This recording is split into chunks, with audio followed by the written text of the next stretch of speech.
پوری کوشش کرنے کے بعد فیل ہو جاتے ہیں ایف آئی آر ریکارڈ کروانے کے لیے. اس کے بعد جے آئی ٹی بن جاتی ہے. اب جے آئی ٹی کی فائنڈنگز کیا آتی ہیں؟ اب تک جے آئی ٹی کی فائنڈنگز کیا ہیں؟ اور میں یہ آپ کو بتا دوں کہ جتنی مشکلوں سے جے آئی ٹی آپریٹ کر رہی ہے، کیونکہ وہ میں آپ کو بتاتا رہوں گا کہ کون اس کے اندر کوآپریٹ ہی نہیں کر رہا ہے.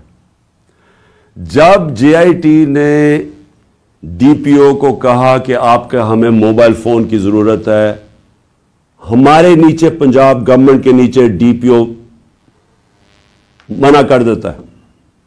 ڈی پی او واضح کہہ دیتا ہے کہ میں نہیں آپ سے کوآپریٹ کرتا، آتا بھی نہیں ہے. اب ہمارے ہوتے ہوئے ہمارا ڈی پی او گجرات، اس کو اب عدالت کے ذریعے بلایا جائے گا جے آئی ٹی کے اندر. پھر کیا ہوتا ہے؟ وہ جو شام کو جب ایک دفعہ ڈی پی او اس کی سٹیٹمنٹ ریکارڈ کر دیتا ہے، 8 گھنٹے کے لیے اس کو نوید کو سی ٹی ڈی اٹھا لیتی ہے. سی ٹی ڈی پھر ایک اور ویڈیو ریلیز کرتی ہے رات کے 12 بجے. اور سی ٹی ڈی کا کیا کام تھا اس ویڈیو کو ریلیز کرنا؟ پھر ایک اور چیز ہے کہ سی ٹی ڈی جب وہ ویڈیو ریلیز کرتی ہے، جو اس کی بیک گراؤنڈ ہے وہ چینج کر دیتی ہے بعد میں. پھر سی ٹی ڈی کے جو اس آدمی کو جو ملوث تھا، اس کو جب بلایا جاتا ہے جے آئی ٹی میں، وہ بھی منع کر دیتا ہے کہ میں نہیں آتا. پھر سے پنجاب گورنمنٹ کے نیچے ہے، وہ منع کر دیتا ہے کہ میں نہیں کوآپریٹ کرتا. یعنی کیا وجہ ہے؟ اب میں سوال سب سے پوچھتا ہوں کہ کیا وجہ ہے کہ یہ ہمارے نیچے آفیسرز، پہلے تو وہ نہیں، ہم اپنی ایف آئی آر نہیں رجسٹر کروا سکتے، اور پھر وہ منع کر دیتے ہیں کہ جی ہم نہیں کوآپریٹ کرتے. کیوں نہیں کرتے؟ کون ان کو روک رہا تھا؟ ہمارے سے ظاہر ہے کوئی زیادہ طاقتور فورس تھی جو روک رہا ہے ان کو. اس کے بعد کیا ہوتا ہے؟ اس کے بعد جے آئی ٹی کی فائنڈنگز آتی ہیں. وہ عدالت میں جو آپ فائنڈنگز رکھتے ہیں اس میں کیا چیز سامنے آتی ہے؟ نمبر 1 کہ 3 شوٹر تھے، 2 نہیں تھے، 3 شوٹر تھے.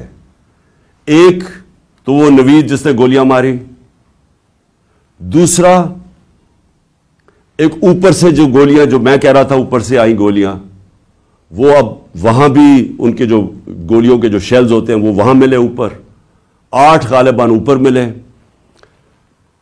10 نیچے ملے، اور 2 اور نیچے ملے جو اور مختلف بندوق سے چلائے ہوئے تھے. جو گارڈز تھے ہمارے اوپر، ان کی فورینزک جب ٹیسٹ کرایا گیا کسی کی بھی گولی نہیں چلی تھی، کیونکہ جو گارڈ سب سے قریب تھا اس کے تو 6 گولیاں اس کے اندر سے نکلی، تو وہاں تو کسی کے پاس بھی نہیں تھا. اور پھر یہ بھی چیز سامنے آ گئی کہ معظم جو تھا، جو معظم شہید ہوا، وہ آپ کوئی بھی، اگر آپ کو سوشل میڈیا پہ وہ ویڈیو مل سکتی ہے، اس کا سلو موشن دیکھ لیں. وہ معظم جب جاتا ہے اس کے پیچھے، تو جیسے ہی اس کے سامنے آتا ہے نوید کے، اس کو گولی لگتی ہے. وہ گولی نہ آگے سے لگتی ہے نہ کنٹینر سے لگتی ہے، وہ گولی کہیں دور سے آ کے لگتی ہے اس کے اس طرف. اور وہ نوید کے لیے وہ گولی تھی. معظم راستے میں آ گیا، کیونکہ یہ لیاقت علی خان والا ٹائپ انہوں نے انسیڈنٹ بتانا تھا، کیونکہ فوری طور پہ جو ایک آدمی کو مار کے کہیں جی بس ایک آدمی ہم نے مار دیا، تو وہ بچ گیا نوید، اور معظم شہید ہو گیا. اچھا، اب نہ وہ کوآپریٹ کر رہے ہیں، نہ ہماری جو ہم چاہ رہے تھے کہ اس وقت تو ایکس پرائم منسٹر پہ ہوا ہے، ساری گورنمنٹ کوآپریٹ کرے گی. ہمیں تبھی پتا چل گیا جب میں ایف آئی آر رجسٹر نہیں کروا سکا کہ کوئی کوآپریشن نہیں ملے گی. پھر ایک اور ہے جو اس کا موبائل فون ہے.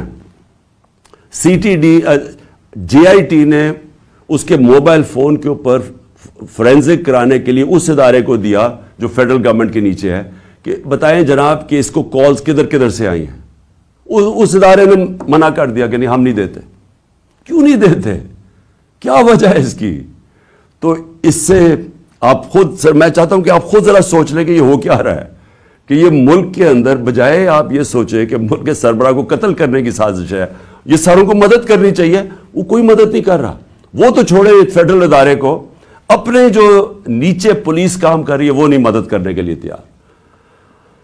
اب آگے چلیں. اب بات بڑی سمپل رہ گئی ہے. میرا یہ سوال یہ ہے کہ کون کون لوگ اس کے اندر ملوث ہو سکتے ہیں؟ مجھے پتا ہے کون ہے وہ. میں صرف اب سوال چھوڑنے لگا ہوں سب کے لیے، اپنی قوم کے لیے، کہ یہ جب میرے یہ جو ہوا اس کے اندر میں چاہتا ہوں کہ قوم خود سوچ لے کہ اگر یہ ملک کے ایکس پرائم منسٹر سے ہو سکتا ہے تو باقی قوم کے اندر لوگوں کی کیا حیثیت رہ گئی. یعنی جب ہم قانون کی حکمرانی کی بات کرتے ہیں تو اس کا مطلب یہ ہوتا ہے کمزور اور طاقتور ایک ہی قانون سب کے لیے. تو یہاں تو اب واضح ہو جانا چاہیے کہ اگر ایکس پرائم منسٹر اور سب سے بڑی پارٹی کے سربراہ اگر اس سے زیادہ طاقتور لوگ ہیں تو وہ بھی نہیں انصاف لے سکتا. جو زیادہ طاقتور ہے ان کا رول چلتا ہے، جنگل قانون ہے پاکستان میں. تو میرے آپ سوال ہیں، میں سب سے پہلے پھر شروع کرتا ہوں. ویڈیو کس نے بنائی جس میں یہ بتایا چن کے چیزیں جمع کر کے بتایا گیا جی عمران خان نے توہین مذہب کر دی؟ وہ کون تھے؟ وہ کون سا ادارہ تھا؟ مجھے پتا ہے وہ کون سا ہے، لیکن میں آپ سب کے سامنے چھوڑ رہا ہوں. اور میں امید کرتا ہوں کہ جب یہ جے آئی ٹی ان لوگوں کو بلا کے سوال پوچھے گی تو ہم سب کو بتا سکیں گے وہ کون ہے. دوسرا کہ جو میں پہلے کیوں نہیں ایف آئی آر میں کروا سکا؟ وہ کون پاور تھی جس نے روکا ایف آئی آر کو؟ مجھے پتا ہے وہ کون تھی، لیکن یہ میں سوال چھوڑتا ہوں. ڈی پی او گجرات کے اوپر میرے دو سوال ہیں. کس نے ان سے کہا تھا کہ یہ ویڈیو بھیجے ان صحافیوں کی طرف؟ کس نے کہا تھا کہ پہلے ان کے ہمارے مخالف صحافیوں کے پاس ویڈیو کیسے پہلے پہنچ گئی؟ کس نے بھجوائی تھی؟ کس نے ان کو حکم کیا تھا؟ مجھے پتا ہے وہ کون تھا. اور پھر سی ٹی ڈی، کس نے کہا تھا سی ٹی ڈی کو یہ ویڈیو بنانے کا جو انہوں نے رات کے 12 بجے دوسری ویڈیو ریلیز کی؟ وہ کون تھا؟ وہ پنجاب گورنمنٹ تو نہیں تھی. تو وہ کون، کس نے ان کو کہا تھا کہ آپ بھیجیں؟ اور پھر وہ پیچھے بیک گراؤنڈ چینج کرنے کی کیا ضرورت تھی؟ اگر آپ کو کسی چیز کا ڈر ہی نہیں، آپ تفتیش کر رہے ہیں، تو یہ ایک دم وہ چینج کیوں کرنے، کیوں ثبوت چھپا رہے تھے؟ اور پھر جے آئی ٹی کے اندر سے چیزیں لیک ہوئیں اور ایک مخالف ہمارے جو بڑا ہمارے اگینسٹ بولتا ہے اس اینکر کو پہنچائی گئی. وہ کس نے پہنچائی تھی؟ کون تھا ہمارے جے آئی ٹی کے اندر کہ جے آئی ٹی کے اندر سے؟ اور یہ ایک جرم ہے کہ کوئی جے آئی ٹی کے اندر سے انفارمیشن لیک نہیں کر سکتا جب تک وہ عدالت میں نہ جائے. میں جو آپ کے سامنے چیزیں لے کے آ رہا ہوں یہ ساری عدالت میں جا چکی ہیں. اس عدالت کے اندر ایک پولی گراف ٹیسٹ کیا ہے. پولی گراف ٹیسٹ وہ ہوتا ہے جب آپ ایک انسٹرومنٹ ہوتا ہے وہ جب لگا کے آپ کے دل کے اوپر لگایا ہوتا ہے تو وہ جب آپ سے سوال پوچھتے ہیں تو اس میں پتہ چلتا ہے کہ آپ سچ بول رہے ہیں جھوٹ بول رہے ہیں. تو اس نوید کے اوپر جب انہوں نے وہ ٹیسٹ کیا تو پولی گراف ٹیسٹ کے اندر دو چیزیں واضح سامنے آ گئیں. ایک، جب نوید سے پوچھا گیا کہ آپ کے ساتھ کن کن لوگوں نے، صرف ایک آدمی کے علاوہ کسی نے آپ کو کانٹیکٹ کیا تھا؟ اس نے کہا نہیں کیا تھا. جھوٹ نکلا. وہ جھوٹ اس لیے واضح ہو گیا کہ اس کے پیچھے پورا ایک پلاننگ ہوئی تھی، اس کو پورے تیار کر کے بھیجا تھا. دوسرا، اسے سوال پوچھا گیا کہ کیا آپ کو ٹریننگ تھی پسٹل شوٹنگ کی؟ اس نے کہا کوئی ٹریننگ نہیں تھی. وہ پھر جھوٹ صاحب آ گیا پولی گراف کے اوپر، کیونکہ ظاہر ہے وہ ٹرینڈ آدمی، اس کی ٹریننگ کروا کے بھیجا گیا تھا. تو سارا جو انہوں نے پورا کیس بلڈ کیا تھا کہ ایک دینی انتہا پسند نے عمران خان کو قتل کیا اور اسے شروع میں تو کہا کہ میں نے مار دیا ہے، تو وہ جو سارا کیس تھا وہ سارا کیس انہی جے آئی ٹی کی فائنڈنگ سے ختم ہو جاتا ہے. جس وقت 3 شوٹر آ گئے تو اس کا مطلب ایک پلان طریقے سے یہ اسیسینیشن اٹیمپٹ تھی. اور جب اس کے اوپر یہ بھی چیزیں واضح ہو گئی کہ اس کو ٹرین کیا ہوا تھا، تو اور پھر یہ بھی پتہ چل گیا کہ یہ کوئی دینی آدمی نہیں تھا. جس طرح وہ جو میں نے خواجہ آصف وغیرہ کے نام لیے ہیں، رانا ثناء اللہ وغیرہ کے اور مریم نواز کے، یہ کوئی دینی لوگ نہیں ہیں. اسی طرح یہ بھی کوئی دینی آدمی نہیں تھا کہ جس کو بڑا اشتعال میں آ کے یہ کچھ کرے، تو یہ بھی ایک پلانڈ اسیسینیشن اٹیمپٹ تھا۔ میں آخر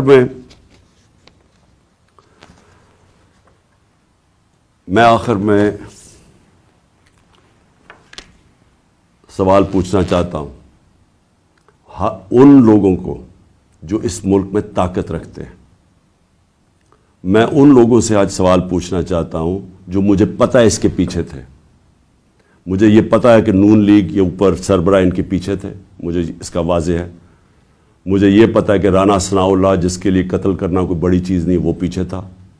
مجھے پتہ ہے کہ شہباز شریف جس نے ایکسٹرا جوڈیشل کلنگ میں اس کے اوپر رپورٹ ہے 97 سے 99 تک کہ اس نے کتنے لوگ پولیس مقابل میں قتل کروائے تھے۔ عابد باکسر کی سٹیٹمنٹ ہے کہ کیسے شہباز شریف ان سے لوگوں کو قتل کرواتا تھا۔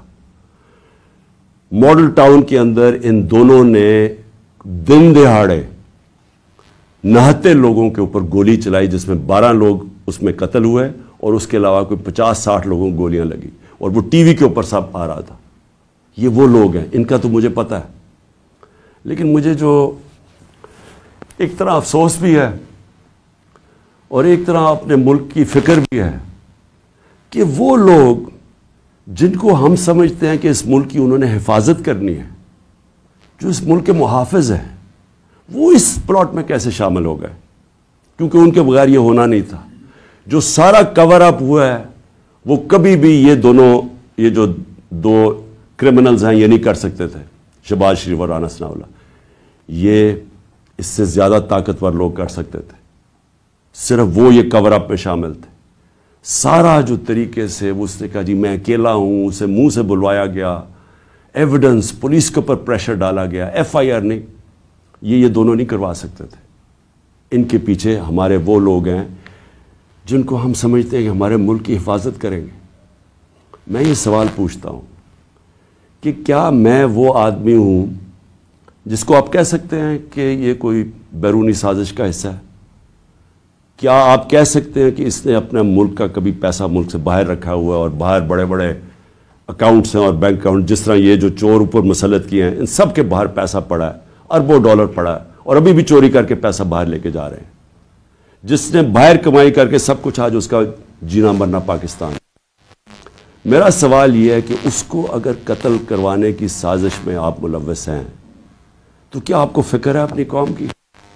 اگر ملک کی سب سے بڑی پارٹی کے سربراہ کو آپ قتل کروا دیتے ہیں، جو واحد فیڈرل پارٹی ہے پاکستان میں، قوموں کو پولیٹیکل پارٹیز اکٹھا رکھتی ہیں، اگر قوموں کو صرف فوج کے ذریعے اکٹھا رکھتے تو ایسٹ پاکستان علیحدہ نہ ہوتا۔ ایسٹ پاکستان کی جو پاکستان کی سب سے بڑی پارٹی تھی، اس کے خلاف جب اپنے ملک کی اسٹیبلشمنٹ چلی جاتی ہے اور وہ ملک ٹوٹ جاتے ہیں۔ اگر آپ وہ پارٹی کے سربراہ کو ختم کرنا چاہتے ہیں جو واحد اس وقت ملک کا ایک ملک کی فیڈریشن کی اس وقت ایک ہی آدمی ہے جس کی ساری جگہ ووٹ بینک بھی ہے، جو اکٹھا بھی ہو سکتا ہے، تو یہ کس کے لیے کیا جا رہا ہے؟ کیا یہ پاکستان کی بہتری کے لیے کیا گیا؟ مجھے پتہ ہے کون تھے، اور مجھے افسوس سے کہنا پڑتا ہے مجھے بڑے افسوس سے کہنا پڑتا ہے کہ جب مجھے گولیاں لگی اور جب میں تب سے 3 مہینے یہ میری ٹانگ کو ٹھیک ہونے میں 3 مہینے لگیں گے، کیونکہ جب آپ کی نچلی ٹانگ ٹوٹتی ہے وہ 3 مہینے لگتے ہیں اس کو ہیل ہونے میں۔ تو میں 2 کمروں میں بند ہوں۔